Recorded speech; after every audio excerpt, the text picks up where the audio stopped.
I'm excited for you to listen to today's episode with Emma Giebler. There's an iconic moment in the year that I volunteered at Ant Knoll's aid station at the Wasatch 100, where among the last, if not the last woman to come in, came in essentially just laying on the ground, looking like, let's say, I don't want to say death. That's pretty morbid, but let's say not good. And she had a great pacer, and she was essentially brought back to life, and she went on to finish. And I thought she'd be the perfect person to tell us about Wasatch, because it's a hard race. It's an iconic race. And though it's hard and it's iconic, all of these things, it is a race, I think, for everybody. I've DNF'd it twice, but if you talk to John, the race director, anybody, I mean, it is, if any race in the world is runner first, I think, any ultra, any 100-miler is runner first. I think they are adopting in some way the DNA that came from Wasatch, which I think started in roughly as a formal race, maybe 79, 1980. But anyway, I hope that you enjoy it. I thoroughly enjoyed reliving this with Emma and hearing about, and talking through all the great things about the Wasatch 100. I hope through the course of this episode, I earn a follow. If you're enjoying it, please follow. If you're not, no need. I only want people to follow who are, genuinely enjoying the content. So if so inspired, please do so. If not, either way, buckle up. This is a fun one. All right, this episode of DFL Before DNF podcast is very near and dear to my heart, because we're going to be talking about the Wasatch 100 today. And, I know the history. I've chatted with the race directors. I'm fairly well versed in, let's say most things Wasatch, maybe not all things Wasatch, but man, do I love this race. And I had the chance to, I've tried to run it twice. I've DNF'd it both times. And 1 year I decided to work an aid station. And when I worked that aid station, just a great experience. I had never worked at an aid station at a 100-miler, through the night into the next morning. And I worked at one called Ant Knolls. And for those who know the area of Salt Lake City, Ant Knolls is, if you've run Speed Goat, if you're trying to access the aid stations, at the far back, the way back point of Speed Goat, it's roughly the same road. You go back and you go left, and it's relatively speaking easy access to Speed Goat. You go right, and it's essentially like 2 hours drive up 1 mile of road. I think it's the reason that Wasatch, it's like the Achilles heel of Wasatch aid station volunteers. Every aid station at Wasatch has a consistent team just about every year for like the last 40 something years. They just have consistency, but Ant Knolls is so difficult. And I got to be at Ant Knolls, and I got to watch the first person come through, which was Sean Smith, I believe. And then I got to watch the last few people come through. And there was a moment when we thought everyone had come through, and along comes my friend Joey, comes up to me and says, "Hey, there's one more coming in." And as Emma Giebler was coming in, I don't know if she was crawling or what, but I come to find her basically laying on the ground, and I have the photo of it. And so for those who are listening, we'll show the photo, because it is the epitome of ultra running for the rest of us, because it's like, hey, you can be knocked down, thinking that you're totally out. Good news is that you cannot DNF at Ant Knolls, so she had no choice but to get up and go. And it was incredibly inspiring, because for someone like me at the time who didn't quite understand what it means to really push through pain, came to find out that Emma Giebler finished Wasatch 100. She came back to life, absolutely looked like she was dead, and she was not. And today she's going to tell that story as we talk about the history and all the cool things of the Wasatch 100. So Emma, thanks for joining me. It's really cool to talk to you. Hey, thanks, Josh. Where are you right now? I'm in my home in Reno, Nevada. So. Okay. Did you used to live in Salt Lake? Yes, I lived there for 4 years. Okay. Prior to living in Salt Lake, I was living in Colorado, where I had initially gotten into trail running and was inspired by the mountains there. Had read Born to Run, got really into trail running after doing several years of hiking. Okay. Decided trail running was better, just like for covering more ground through the mountains. So you were like a through hiker type, like you were not even just day hiker. Okay. Yeah. Okay. Got it. Yeah. Like nothing extreme. I did nothing extreme prior to living there. Yeah. But while I was living there, I had a friend dare me to put my name in the lottery for the Leadville 100 after I'd only run 2 road marathons ever. And I got it on my first try and I was like, oh no, what am I doing? So you got Leadville. Your first 100 miler was Leadville and you finished? First, no, I did not finish. Oh, so okay. I had 2 DNFs at Leadville before I ever finished 100 miler. So my first finish was Wasatch 100 in 2019. Okay. So I was living in Salt Lake then, doing a ton of trail running. I ran Speed Go, a couple of Cirque Series races, did so much trail running out there. So got very familiar with it. I had paced the last 50K of Wasatch 100 in 2018. So like you speak of Ant Knolls, I remember like the first time I descended into it, I was like, oh dear Lord, this is the worst Jeep road I've ever run down. And I'm not sure like how far you got into that race, but I've never made it to Ant Knolls.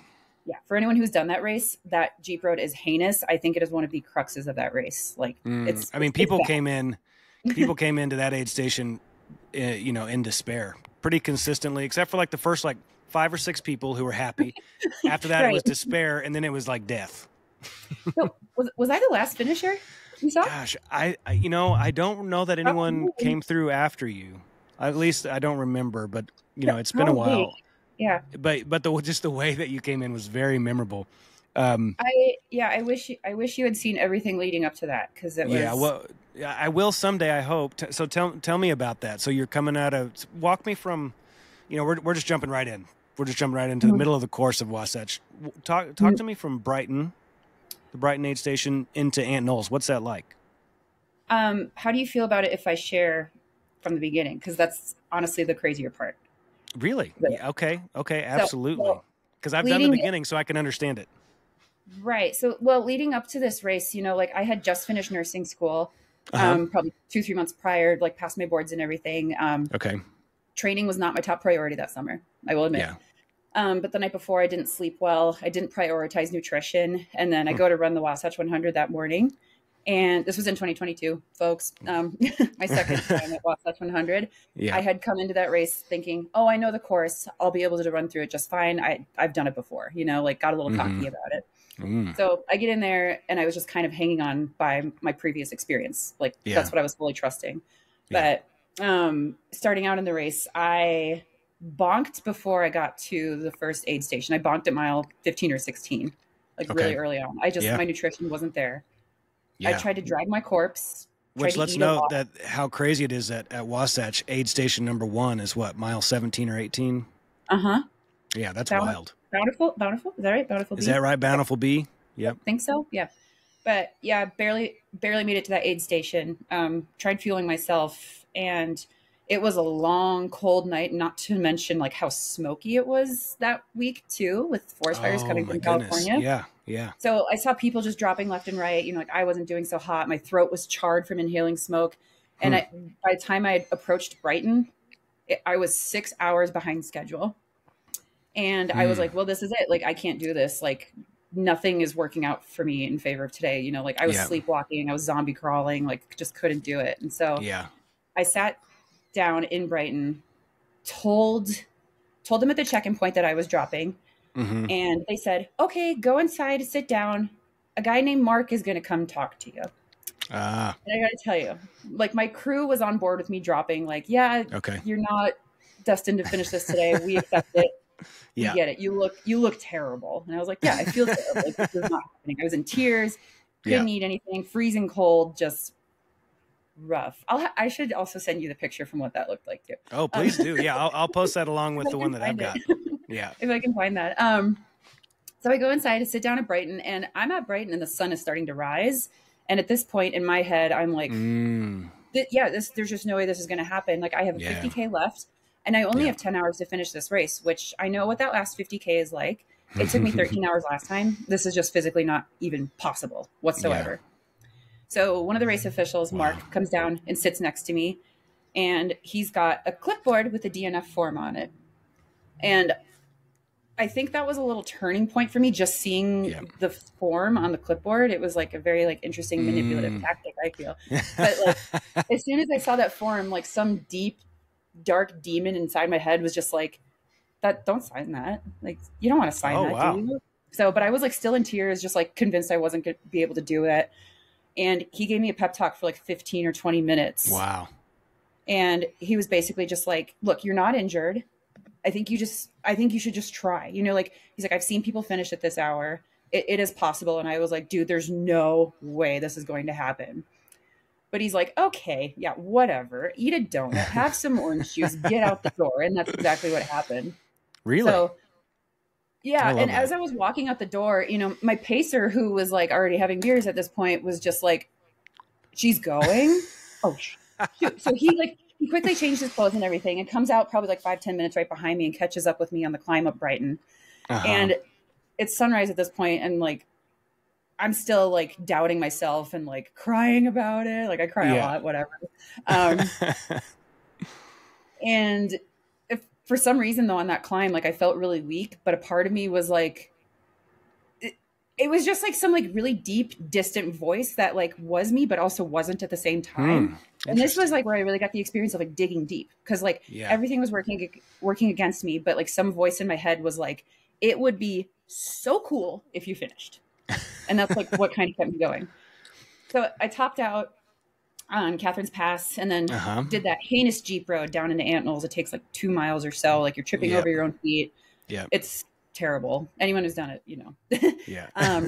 But I still like wasn't having it. I was a toddler with a temper tantrum, just still like pouting, kicking, screaming, trying to get caffeine in my body, like collapsing on the side of the trail, which I'd done probably a dozen times or so. And then that's when I went into Ant Knolls.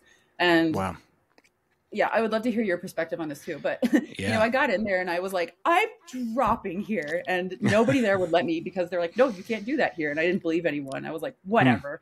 You guys just want to keep me going. So, you know, there were no tactics. It was literally, if you were to DNF there, it would take you 10 hours to get back. Well, yeah, now knowing like what the terrain's like out there a little bit better, like what it's like, you know. As I laid down on the ground, you know, people just like poured Red Bull into me, like slathered sunscreen on me. And I was like, I don't understand what's happening, but I guess I'm going, you know. So I was like, well, I got to get out of here. So I'm just going to power through and get to the next aid station, I guess, so I can drop out there. And then, did that climb up the grunt to get out of there, which is also extremely steep. And I got to the next aid station, and I was like, oh, I'm like still 10, 15 minutes ahead of cutoff. Okay, interesting.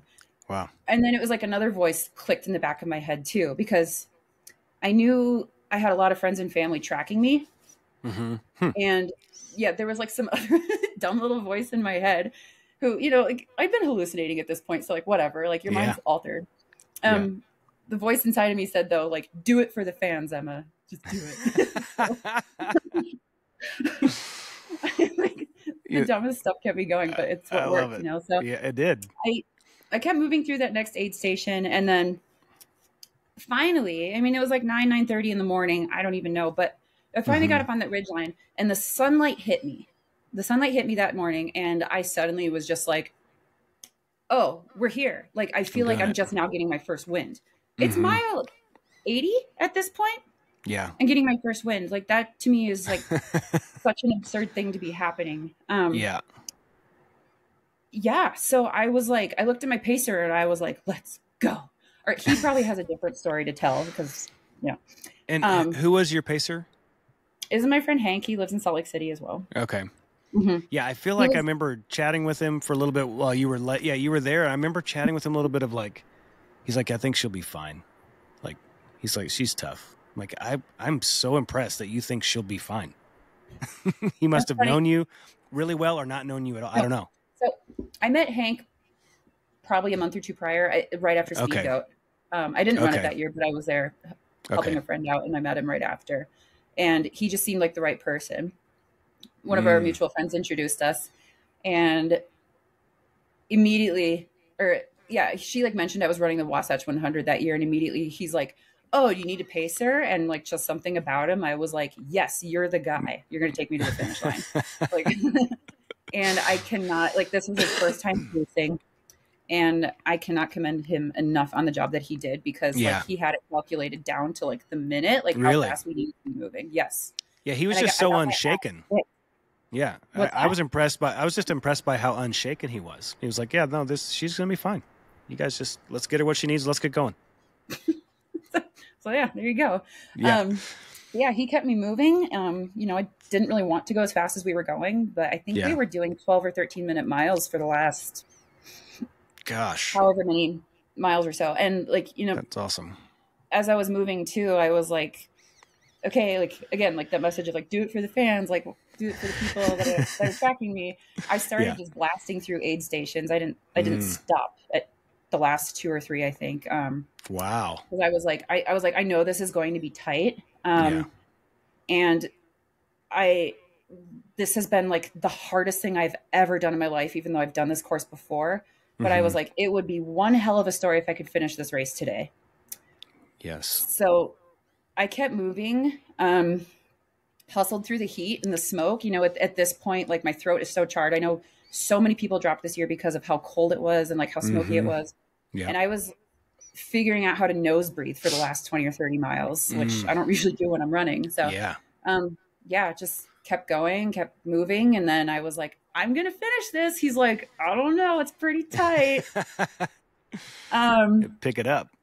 Yeah. And then I kept going. And eventually, you know what? I turned that corner to get into the last mile where it's all on road and just slightly uphill, which is a butt kicker. Yeah. But you know, I turned the corner and I saw the finish line, like kind of far in the distance. And there was just like so many people there during golden hour cheering me on.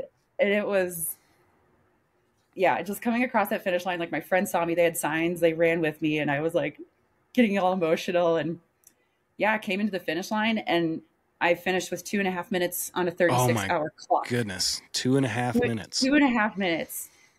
I will say I'm a little disappointed that there was one guy who finished a minute after me. Oh, are you serious? I was really, really hoping for that dead last, but I was second to dead last female. So, I was second to dead last overall. Yeah, but DFL female. Dead last female. Yeah, that's funny. Oh, you know what? That actually, I like that perspective. So at Zion, I was second to last, but the person after me was a female. Which means I am DFL male of the Zion runner, which makes me feel better. 2.5 minutes. That's incredible. It was tight. I'm like, let's never do that again. And you know what? this was both the single worst performance and the single greatest performance I've ever done. I could see how you could think that. Yes. It hurts to have finished that close to the finish line, but to have kept going has got to be like an all-time amazing accomplishment. Yeah. It is like physically my proudest accomplishment. It is also the wildest experience I've ever had, just because of like all the highs and lows that I went through. And like, it was mostly low and it didn't get high until, within the last 20 miles. So, so the only 200 milers you've done is Leadville and Wasatch. Yes. So three-time Wasatch 100 finisher now. I finished last year. Nice. That's another story if you want to hear that. It's a lot shorter. I didn't know that you did it. You went back. So that was what year? Was it 23? 23. The most recent one? Okay. Yes. Went out and climbed Bear Canyon, like cruised it, pushed it probably a little too hard. I think I made myself a little nauseated. I bet. But going from Big Mountain down to Alexander, that's a hot section. Like that's one of the other cruxes of the race, where you are running downhill, but it's blisteringly hot. Yes. I was able to eat, like drink and taking calories that way, but I wasn't taking any solid foods in. Yeah. But by the time I rolled into Alexander, I was getting confused. I was exhausted. I was so hot. I dunked my head in a bucket of ice probably twice and took in some more calories. And then, Josh, I touched the pickle juice just barely and just lost everything that was in my stomach. Oh, no. So, I was booting it pretty hard at that aid station. I felt terrible. That was at Alexander? Mm-hmm. Okay. Yes. So that's before you go up the pole line or whatever I don't know what they call it. When you're going along that electrical line? Yeah. Mm-hmm. Going into Lambs? Yes.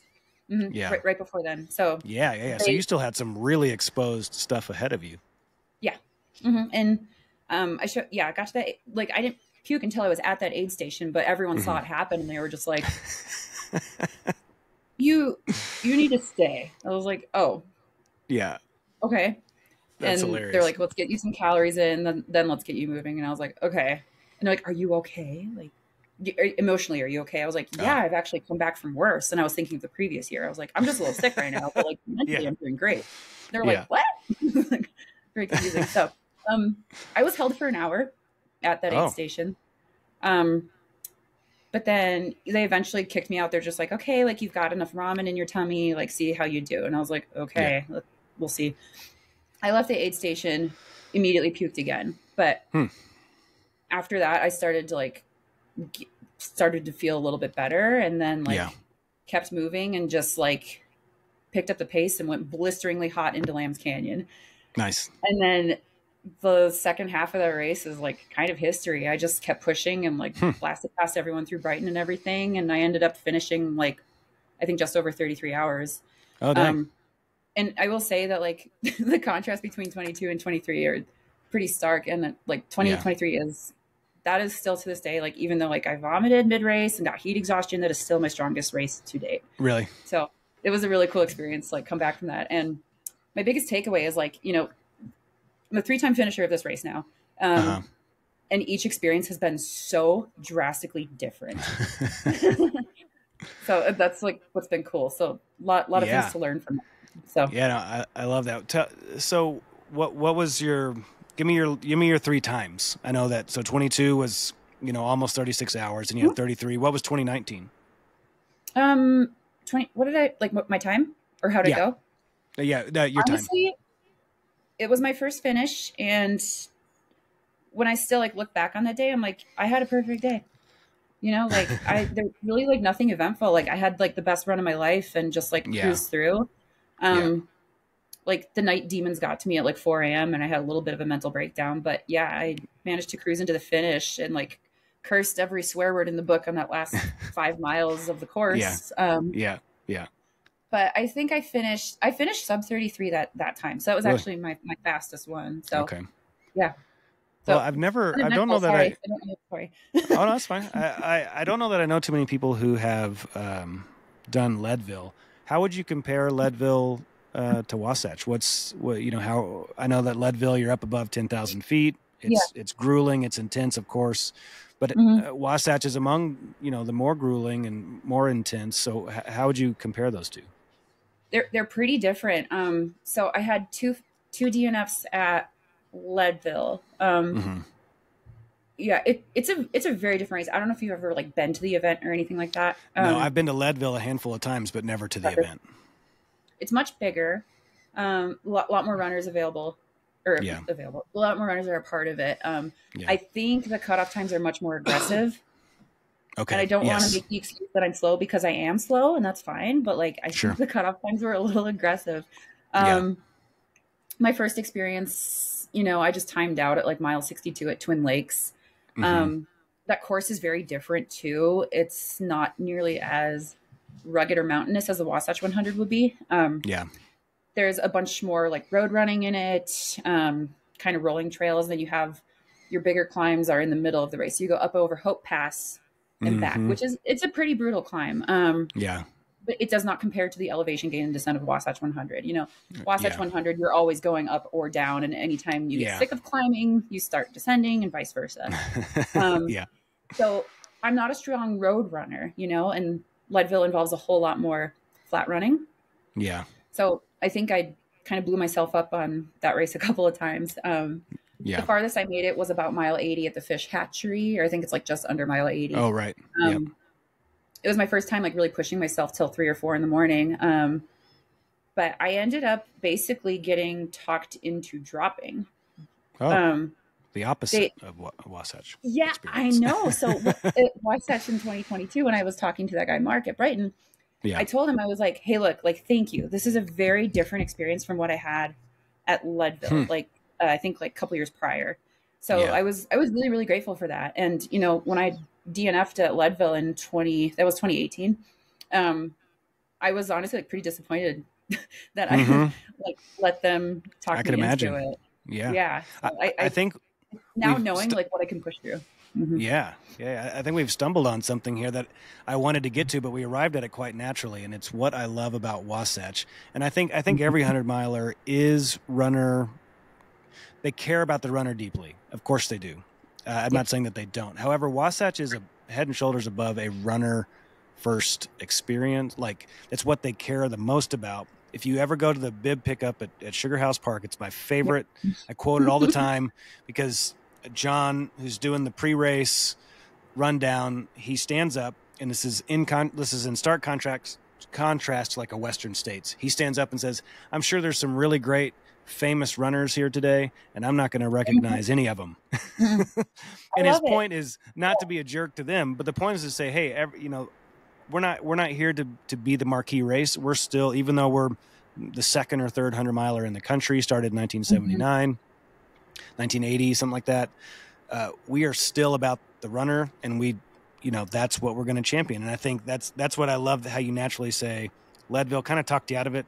But Wasatch, I've DNF'd twice. It is hard to DNF. Both times at Upper Big Water, and that guy did not want me to DNF. No, they don't. And I love that race because I feel like, I don't know if it's intentional or not, but they really like preserve the grit of what the sport is. Yeah. It's like you go to that pre-race meeting with the bib pickup, and like, you don't have a bunch of like sponsor tents there. You don't get like a goodie bag or anything. It's just like, here's your bib. Here's a sheet of paper telling you to not be a dick on the trails. Like that's pretty much it. Like, go have fun, don't die, we'll take care of you along the way. So it's just, it's a cool race. Like, it's old school. It's not like televised, like, like bigger races like UTMB now, obviously. Yeah. Or Pocodona 250. Right. Like, it's very like, commercial. It's old school. And it's gritty. Mm-hmm. I think, I've thought about this a lot. I did a long on-camera interview with the founders of Wasatch, and unfortunately the footage corrupted and we lost it, which is a major heartbreaker, but got the whole story all the way back to the beginning. And the way that these guys care about the way they talk about the runners, the way they talk about preserving it, everything that you just said. Like, I'm not saying that, let's compare it to Western States. Like, in Western States, they commercialized, and it's not as easy as flipping a switch saying, hey, we're going to be commercial or we're not. Western States said they were going to be, and then they had the right people running that race to make it big. Absolutely. And I like it. I look forward to that race. However, Wasatch is so uniquely Utah in that Utah in general is very no frills. It's like, let's just put our heads down and get to work. Like, all of our great ultras are that way. So the Bear, even Speedgo prior to UTMB, I haven't run it since UTMB. I just haven't. But that's how Carl Meltzer is. That's how Wasatch. That's, even the Zion races, Matt Gunn, who started all those. It was always just about runners running ultra marathons, and it was never about the big hype, the big event around it. Even though I am a fan of that stuff, I also I am a Utahn at heart, and I love like that. It's very no fuss. Yeah, super cool, and it, like, amazing course too. It's so beautiful out there. Yeah. For anyone who's listening, like, if I would just say, put your name in the lottery, go have fun. Get in it. You'll be taken care of. You'll never challenge you'll never question yourself more, and you'll never feel more supported by the community. And of all my hundreds, all my efforts, all my failure, all that sort of stuff, I just feel so at those aid stations, it's, you just feel like $1 million. I agree. I only really know Leadville and Wasatch as the hundreds. And I will say that the community within the Wasatch 100 is like the most supportive community I've ever been a part of. And it's just like, no matter who you are, like amateur or elite, like people are out there supporting you, cheering you on, and like understanding too that anything can happen to you while you're out there.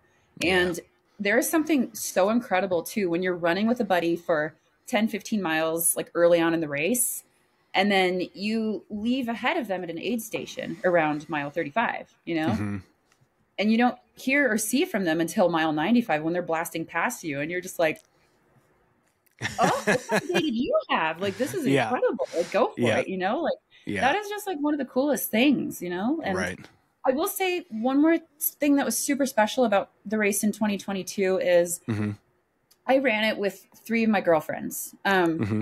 And we all kept bumping into each other at random times, just like leapfrogging along the way. And it was so cool, so badass to just like be out there supporting each other and seeing what we're all going through. Yeah. And, like I saw my best friend at like right before Decker. I passed her just before Decker at like mile 94. And unfortunately she had a limp going on and she did not make it through Decker, and she got so close, but it was so cool to like be there with her, like towards the end of it. And I said, hey, love you. I want to run with you, but like, I really want to finish this for myself. You know? Like, and she was totally on board with it. So really, really, I mean, cool day. Very special. Some more fun stuff about that course. You mentioned it quickly, but I want to spend some time on it. That when you start Wasatch, you're there in Kaysville, and that first climb up Bear, is just it depends on who you are. If you're my friend Michael Whiteside here, it's just the best. That's what he trains on that climb like daily. He goes all the way up, and it's what, like, it's maybe I'll get this wrong, over 3 to 4 miles. It's 3,000 feet of gain or something like that.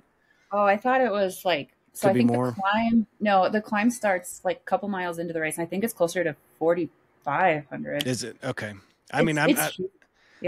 What's amazing about that, and everybody's experienced it who's done a big mountain ultra, but you know, you have those moments where you're like, hey, I'm almost at the top. And you're like, okay, I've done it.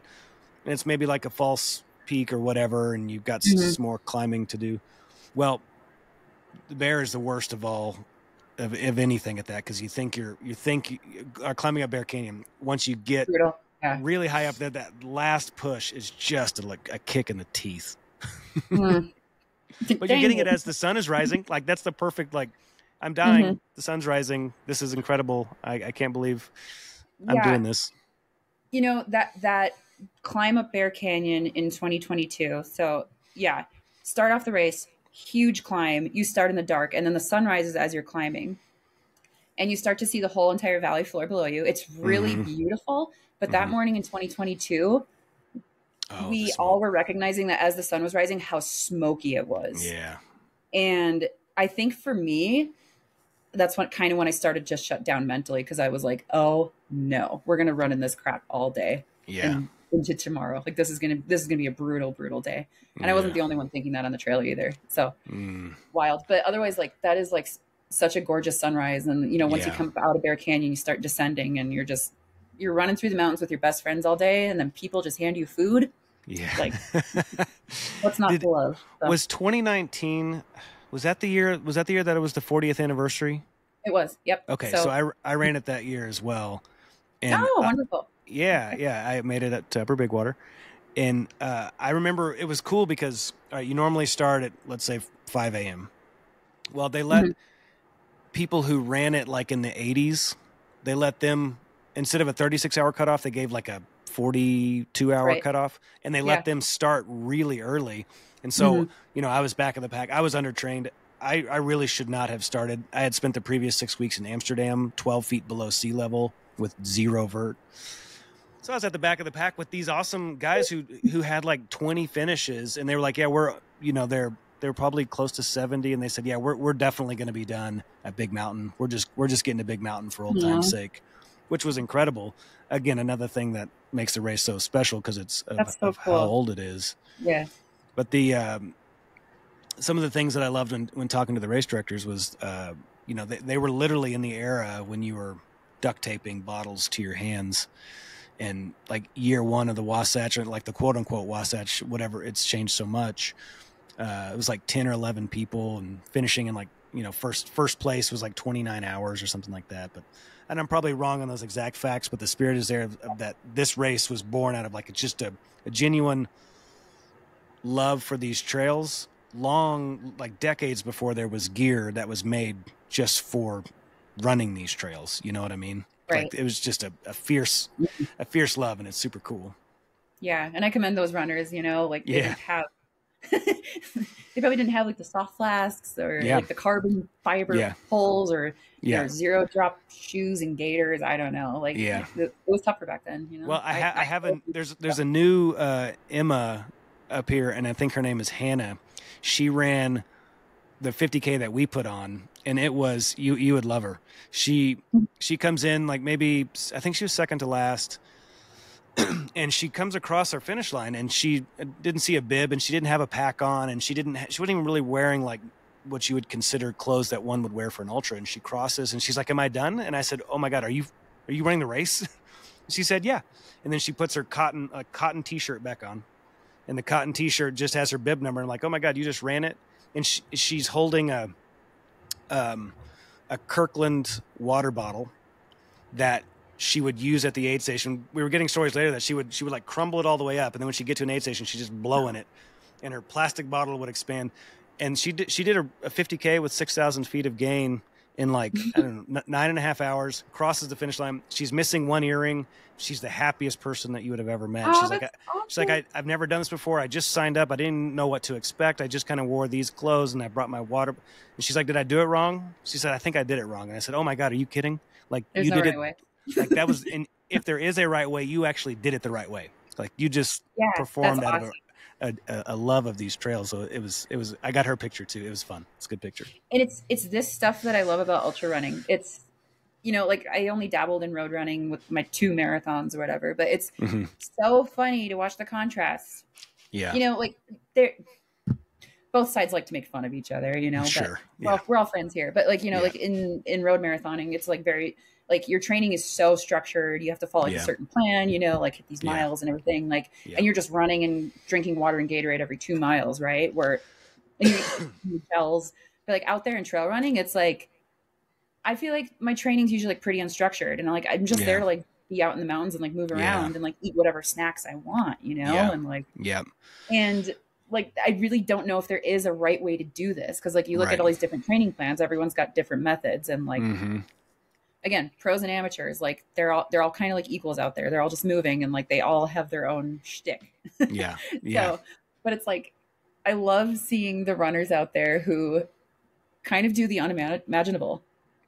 Like it's their first time, or like they're recovering from this, that, and the other, or they're just I don't know. To see people go from the starting line where they're nervous to seeing them mid-race where they're like, I don't know if I can do this, to seeing them, and of course I'm not going to judge as someone who's DNF'd 8 of 10 100-mile attempts, but to see someone who then pushes through that and gets to the finish line and that look on their face, like you get 3 very, I mean, you know, very unique looks on their faces, you know, and it's pretty amazing to witness. Or even like, I talk about my finish line too in 2022, you know, sorry, the race director's name's John, right? John. Yep.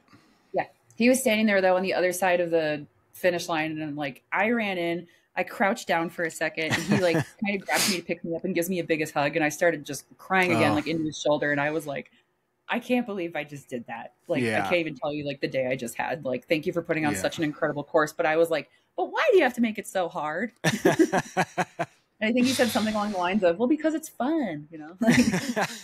Yeah. From what I gather, he hasn't run the course since the 80s. There are 2 of them. And ultimately the main guy, and I'm blanking on his name right now, and I hate that I am, but he wanted to run it. He was tired of putting on the race and was like, I can't put this race on. I have to run it. And so then John came in and took over as the race director, I think in the late 80s. Got it. Okay. So that the other partner could run it. And now the other partner, I think, is less involved. John's still the race director, but there's a massive committee and a massive like support system. You know, that surrounds him now. Yeah. Then it's an incredible support system. They put on a really good race. So like I said, if anyone who's wanting to try that race, I 100% recommend it. My piece of advice though is just based on every single person I've talked to who has done this race, nobody hits their time goal, including myself. I've never once hit my time goal in this race. It's hard. It's one of the tougher, as far as I understand, it's one of the tougher races out there. And like, you've got all these obstacles, like the trail is way rougher than you're going to expect it to be. And like the heat will come in and snatch you. And it's just, I think probably the most important goal from where I'm at on this race, the most important thing, to forget the time goal, but like have your electrolyte goal solid. I think that's your only hope, to stay on top of that. Otherwise, well, I was going to say something about hallucinations. Do you have any vivid memories of your hallucinations on this course, or any course? It's really one of my favorite topics. No, actually, so that perfect day I had in 2019, I want to say that my hallucinations were probably the highlight of the course. They started it pretty early. And for anyone who's never done an ultramarathon, the hallucinations are not generally, as far as like what I've experienced, they are not terrifying. They're not bad. It's just your brain just starts to misinterpret things that you see around you. So yeah, that's fair. You know, like I remember seeing like mile 35 or 40, like there was a rock just off to the side, which I thought was a mountain lion, which was terrible. And then, you know, they were pretty mild, and hallucinations were pretty mild until I passed through Brighton. And then climbing out of Brighton was actually kind of wild because what I thought were hallucinations were real, you know, and like being in Utah, you have like this clash of desert and mountains. So like I saw a lizard on the trail and I was like, is that real? And my pacer said, yeah, it's real. And then 30 seconds later, we saw 2 moose. So like seeing like 2 moose, like, and a lizard, like back to back was like kind of a trip. But then after that, you know, like some miles later, I saw a stick in the trail. My delirious brain was 100% convinced it was a snake. So like I jumped back and screamed, and he just laughed at me because he's like, no, it's not. And then I think that was also the race too, where coming down, what is that steep section? I think it's called the plunge around mile 80. Just like another heinous descent into Pot Hollow.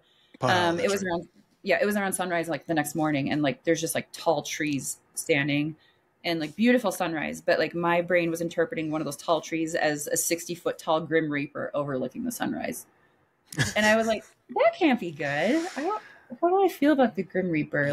I mean, my hallucinations never are that great of a metaphor, but there's metaphors on that one. There's something to that, and I don't know. I feel like foreshadowing. My favorite. I for a long time I advocated that your first hallucination as an ultra runner should also be a tattoo. You have to get the tattoo of it. Okay. And my very first one was Daniel's son, you know, from Karate Kid. Yeah. I was running at Zion. It was 3 or 4 in the morning, and I'd never experienced a hallucination. I didn't know, but you're exactly right. You're not afraid of it. You're not even necessarily confused by it. It's just like for the first little bit, you're looking at it and it's like, this is normal. There's Danielson. He's 3 feet tall. He's in the crane position. He's going to kick me. He's going to kick me. And then all of a sudden 100%. It's like, oh my God, wait, what? And then I still can't shake it. Then I get up next to it and it's a tree, you know, and the tree doesn't even look like the crane position from Karate Kid. Right. Yeah. I remember like seeing a big boulder next to trail. I was like, oh, why is there a birdhouse right here? Or like, I think I saw like one of the dinosaurs from Land Before Time also. And it's just like, that'd be kind of peaceful. Not a movie I think about much, but I definitely watched as a kid, you know. It's just like, okay, why is my brain like going to these places? So I'm honestly like, I'm super curious about like what like the science is behind all of that. Yeah, that would be interesting. I mean, everything that I've talked to, people have talked about it from like a purely biological standpoint of like, is it a deficiency of electrolytes? Do you need more salt, whatever? But you know, my last one is coming at Zion. My ending at Zion, it was to the point where everything was hallucination, and it was very frustrating. Like it was very hard for me because the guy I'd run the whole race with, Alex, he had a pretty good mind. And I'd be like, hey, is that a family of 5 fashioning a canoe out of a tree in front of their cabin? And like it was so vivid, and it was the first time I had ever hallucinated sounds, and so it was like the kids were playing. I was like, it was so unbelievably real that it got to be kind of annoying. It was a good solid 2 hours of nonstop. I imagine people who do like shrooms and stuff, is this what they want? Because I think you can get it in a much harder way by doing an ultra. Yeah, you don't have to do drugs to have the fun. I don't know. Like just go run forever and then see what your brain does. So what type of nurse are you? What do you do there in Reno? I'm a cardiovascular ICU nurse. Okay. It's tough. Like it's a super demanding job, and I had a hard weekend, but I made it. All right, so by definition, does that make you? Are you a critical care nurse? Is that what that means? I am. Mm-hmm. Okay. So every second, like there's many hours that go by where every second counts, and you have to be on and paying attention and alert. Yep, that was my weekend this weekend. It was one of the tougher weekends I've had. But yeah, I've been doing it for about 2 years. As a nurse, I've been on this unit for 4 now. Started there mid-COVID, and I worked there all through nursing school and finished 2 years ago. And that's my job. And then I double as a trail runner and skier. Nice. All right. Well, final question: what do you have? Do you You still got designs on more 100-milers, or where are you at as a runner now? I'm gearing up for High Lonesome in July. So. Oh, no way. Yeah. I'm very excited about that. It'll be good to go back to Colorado to see how I can handle the elevation again after being here for so long. And also, like, just like having been through a few hundreds now. So I'm hoping it comes through. We'll keep you updated. And then I'll be at Hard Rock the weekend prior. Oh, fun. I'm on the wait list, which I'm pretty sure I won't be having a spot in the race, but that's fine. I'm happy I'll be pacing a friend there. So excited. That's interesting. First off, you pick super iconic, super hard races. So that seems to be the common thread. I love to suffer. I don't know if you know this. And I wonder, is the timing of High Lonesome to satisfy what you just mentioned? Like, hey, if you're going to be preparing for Hard Rock and you don't get in, here's a race that's the week after. I mean, was that the original design? Because that feels a little bit too perfect.